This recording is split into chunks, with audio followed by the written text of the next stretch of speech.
Hi, I'm Rachelle Clack. And I'm Odin Clack. And we're Odin Leather Goods here in Old Town Lewisville. I've been a business owner for this business at least for 11 years now. We started it back in 2012, I believe it was. And it really wasn't a business, it was more of an experiment that turned into a hobby, then hobby turned into a small business, put a little pocket change in our, in our account. And then it grew from there into a full-fledged business. Getting started was interesting because we didn't start with an intent to open a business. We grew very organically.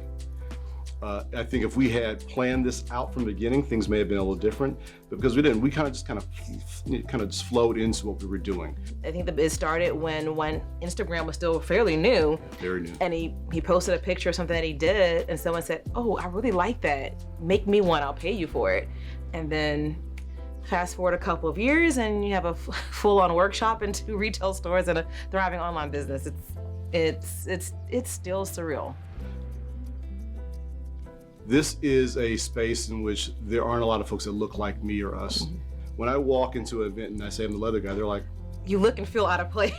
Okay, and especially if I walk in a room with saddle makers and boot makers, there's no one else that looks like me in there, typically speaking. But I'll say the benefit, however, to being a minority space is that we are a demonstration to others that this is a space that can be occupied by other people, whether it be, ethnicity, whether it be gender, whatever it may be. Maybe it's even a style and design. My goals in this business were achieved through I'll be honest, just pure grit, okay? Hustle, hustle, hustle. That's how we got here. That's how we achieve goals. We set small goals, we put the sweat equity in, we achieve a goal, and then we pick another goal and we put more sweat equity in. When he first started in, as I say, playing around with leather, but there wasn't a lot of sharing of information. No. One of the reasons why we have so many followers on Instagram is so many people are just in love with the leather guy with the beard is because he was one of a few that went to social and would share and would show. And he developed a strong following, not just of customers, but of other leather makers, whether they're professional or at the hobby stage. And so that made a huge difference. And in accomplishing our goals, some of it was just being a resource to others, helped put us in a position to achieve our goals. Was also reaching out to business mentors, both of us having a background in business and marketing. We leaned on our degrees from A&M and reaching out to business mentors and other people we trusted and said, hey, what do you think about this? And I think it was a combination of faith and input from those business mentors to help us to get out of our own heads and out of our own way, to take some of those big steps that we had to take to achieve our goals. I guess for me, I do feel that there is a wide level of promotion. You hear about a lot of opportunities and a lot of organizations and a lot of resources that are available to minority-owned businesses. So you really want to tap in and really lean into that space, but sometimes it's kind of hard when you don't always feel like it's an equal or a level playing field. Resources could include marketing, financial planning. I think all of those are needed. For us, scalability. Again, we've grown from a very small corner of the dining room table to where we are now.